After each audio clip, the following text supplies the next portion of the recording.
Amongst the thousands of products made from hemp, one of the most extraordinary is Henry Ford's plastic car. Built in 1941, it contained cellulose fibers derived from hemp, sisal, and wheat straw.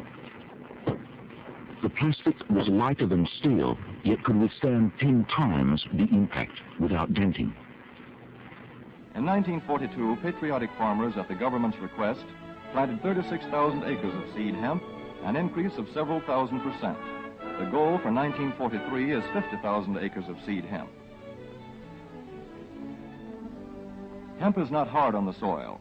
In Kentucky, it has been grown for several years on the same ground, though this practice is not recommended. A dense and shady crop, hemp tends to choke out weeds. Here's a Canada thistle that couldn't stand the competition. Dead as a dodo. Thus, hemp leaves the ground in good condition for the following crop.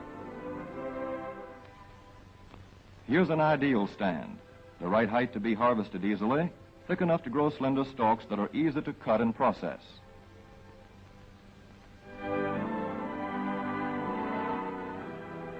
Stalks like these here on the left, they yield the most fiber and the best.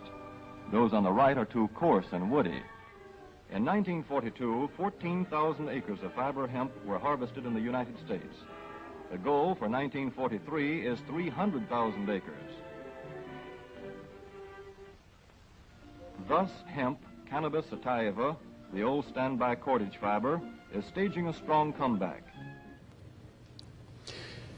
There was a green innovation happening here in Alberta that could revolutionize the way things are made around the world. The government of Alberta's research arm says it's found an organic replacement for synthetic fibers.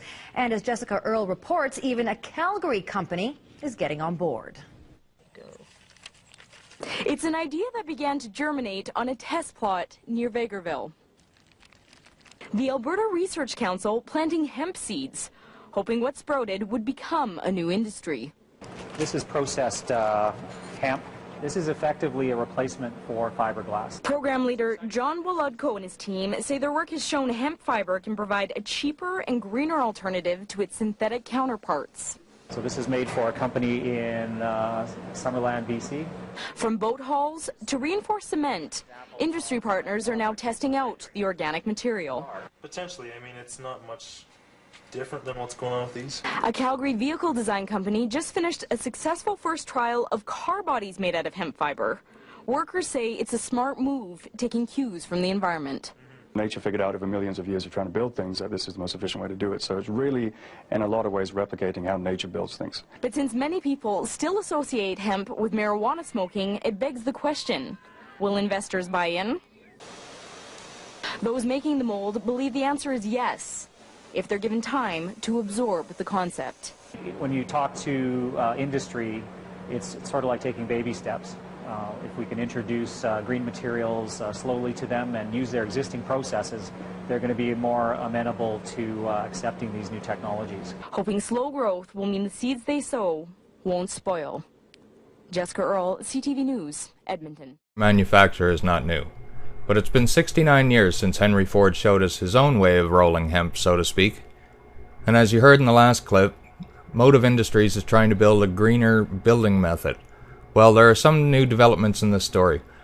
Motive Industries, along with a company called Toronto Electric, founded a project known as Project Eve. Project Eve is basically a collaboration of Canadian businesses trying to bind their skills to the creation of a greener, cleaner, highway-capable electric vehicle. One of those collaborations is called the Kestrel. Motive Industries will do the bodywork. A Quebec company called TM4 Electrodynamic Systems will be providing the motor and I assume the powertrain as well. It's promised to have a top speed of 90 kilometers an hour and depending on the battery system could deliver a range of 40 to 160 kilometers on a charge. We don't know exactly what it looks like yet, but a recent announcement said it would be unveiled in Vancouver on September 13th to 16th this year at the EV 2010 or VE conference and trade show. I believe there are 5 cars from Project Eve expected to show. Here's a few of Motive Industries' sample designs to date. The car body's material, though, is of particular interest in that it's made from hemp. Hemp fibers are weaved into mats and then subjected to processes similar to carbon fiber and fiberglass. Creating carbon fiber from carbon or fiberglass from glass is a very expensive and resource-hungry process. For instance, I can get a new hood for my new Beetle for about $140 US in steel, but it's more like $600 for a carbon fiber model. The real bonus with carbon fiber is that it's light and it's strong.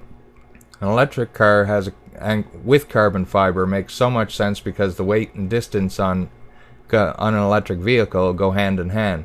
Price to performance, though, no one would want one if you used carbon fiber. However, if you bring down the cost by using hemp fiber to fall more in line with steel prices, I think this company may have a strong future. I live in Vancouver, so if I can swing it, I'll try to get down there and film some of the trade show, but the conference is happening during my work hours, so no promises on that yet.